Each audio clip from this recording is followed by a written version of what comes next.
waxaan ilaahay uga mahadnaqaynaa dhuuso mareeb meeshii la dhihi jiray gobolkii galguduud hore loo dhihi jiray haddaana la yidhaahdo gobolka caasimadda galmudug adigu soo dhoweyseen horena ahayd dhulkaanyo u aheed oo gurigaanyaba u aheed sharafka adigu soo dhoweyseen iyo qabaqaabada aad ka qabateen iyo u yeerista dadka aad isugu yeerteen idinka iyo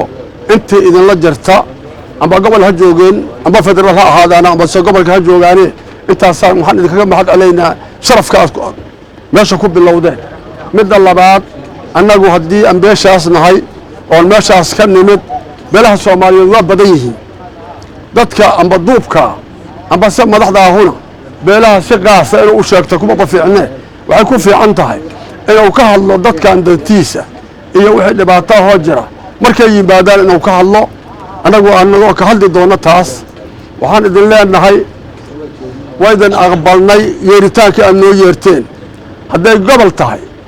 hadday dowlad federaal tahay hadday idinka guddigaa tahay waa idinka soo aqbalnay waana ku nimid waxaa aqbalay intaanyan ma aha ee waa dadkii jilibkaan ka dhashay amba beeshaan ka dhashay oo na soo diray oo na yidhi meeshii taga waa soconnaa waxaan la soconnaana laba hal waayo dhibaatada jirta dadka soomaaliyeed inuu ka faataxaysto oo gobolkan jooga faataxadana isku baro isna cafiyo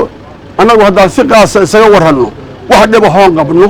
oo jiro ah oo nalaka daaweyha amba qaab darro kale ah ma jiraan oo qolo aan wax u qabno bel aan wax u qabno uma jirto ilaahay baa mahad leh waxaan idinkaga mahad celinaynaa ajiibka aad ajiibteen codsigii guddiga maqaabada dib u heshiisiinta ajiibka aad ajiibteen oo ku timaadeen aad baan idinkaga mahad celinaynaa waa idin soo dhowaynaynaa gacmo furan iyo qalbi furan raalli baan ka nahay runtii inkastoo aad soo daahdeen oo aan muddo idin sugaynay haddana waa la soconnaa tacsiyo badan iyo waxyaabo badan inay jireen waynu kugu cididaaraynaa taana anoo ku hadlay guddiga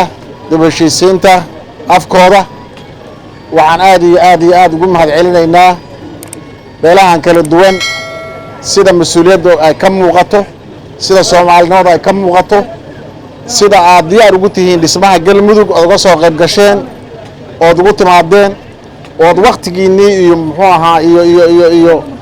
iyo timekiinniiba aad ugu soo bixiseen safar aad u soo gasheen baan ka mahad celinaynaa waynu ku soo dhowaynaynaa waxaan qabaana qaybtiinnii inaad ka qaadan doontaan arrinta dib u heshiisiinta